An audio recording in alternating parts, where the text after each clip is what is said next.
11th के student ध्यान दें। आज के इस वीडियो में मैं आपको त्रैमासिक परीक्षा के लिए भूगोल का एक मोस्ट इंपोर्टेंट प्रश्न पत्र इस वीडियो में बताने वाली हूँ।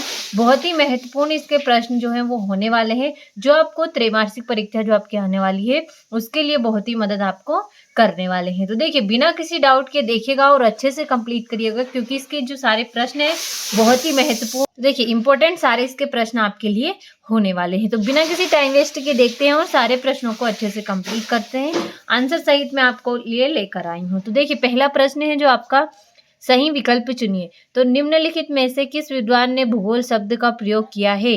तो किसने किया है? इरेस्टोस्थेनीज ने किया है। और निम्नलिखित में से कौन सी संख्या बिग बैंग घटना को प्रदर्शित करती है? तो कौन सी? 13.7 अरब वर्ष वाली। अगला है हमारा, निम्न में से कौन सेल अवसादी है? तो बलुआ पत्थर। वायुमंडल में ऑक्सीजन की मात्रा है? तो 21% है। और भारत का क्षेत्रफल कितना है? तो 35.5 लाख वर्ग किलोमीटर है। तो देखिए, इस तरीके से जो आपका पहला प्रश्न था वो आंसर सहित कंप्लीट हुआ। बहुत ही मोस्ट इंपोर्टेंट सही विकल्प है ये, अच्छे से कंप्लीट करिएगा। तो देखिए, अगले प्रश्न की ओर बढ़ते हैं, जो कि दूसरा प्रश्न है, रिक्त स्थानों की पूर्ति कीजिए। भारत के मध्य से कर्क रेखा गुजरती है। पृथ्वी पर जीवन 380 करोड़ वर्ष पहले आरंभ हुआ। और ग्रेनाइट और बेसाल्ट अग्नेय सेलों का उदाहरण है। और उष्ण मरुस्थलों में पवन एक महत्वपूर्ण अपरदन का कारक है। और भूकंप मापी यंत्र सिस्मोग्राफ कहलाता है। और जैव भूगोल में जीव और वनस्पति का अध्ययन किया जाता है। तो देखिए, इस तरीके से जो आपका दूसरा प्रश्न था वो रिक्त स्थानों की पूर्ति, वो भी हमने अच्छे से देखा और कंप्लीट किया। अब बढ़ते हैं हमारे अगले प्रश्न की ओर, जो कि है सही जोड़ी बनाई। तो देखिए, पहली जोड़ी हमारी, मानव भूगोल का जन्म, तो रेड जेल होगा। सबसे लंबी अवधि, तो पूर्व कैम्ब्रियन युग होगा। केवलादेव, तो इसका होगा आपका भारतपुर। और सेडल चोटी, तो इसका हो जाएगा आपका उत्तरी अंडमान।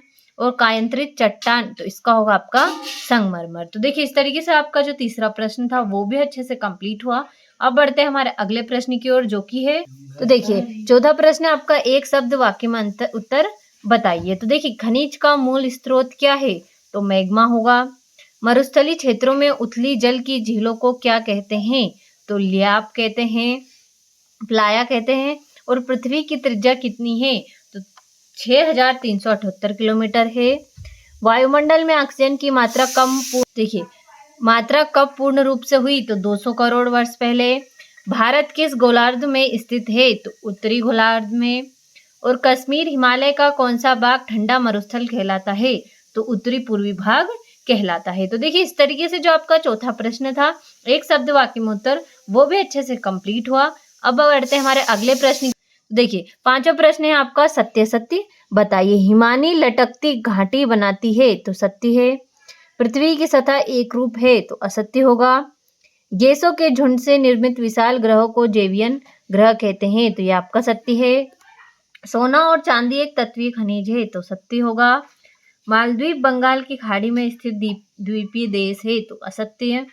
हिमालय की उत्पत्ति से पूर्व यहाँ पर टेथिस सागर था? तो ये आपका सत्य होगा। तो देखिए, इस तरीके से जो आपका पांचवा प्रश्न था सत्य सत्य, वो भी आपका अच्छे से कंप्लीट हुआ।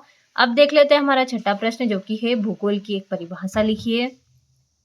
सातवां प्रश्न हमारे मंडल में क्या क्या पाया जाता है? बहुत ही इंपॉर्टेंट और बहुत ही आसान प्रश्न है, मोस्ट इंपॉर्टेंट क्वेश्चन ही हम आपको इस वीडियो में बता रहे हैं। तो देखिए, इस तरीके से 10वां हो गया आपका, ये हो गया आपका 11वां प्रश्न। 12वां हो गया। 13वां आपका, अफवाह से क्या तात्पर्य है? ये हो गया आपका 14वां प्रश्न। 15वां हो गया। 16वां हो गया आपका, भौतिक भूगोल तथा मानव भूगोल में अंतर बताना है आपको।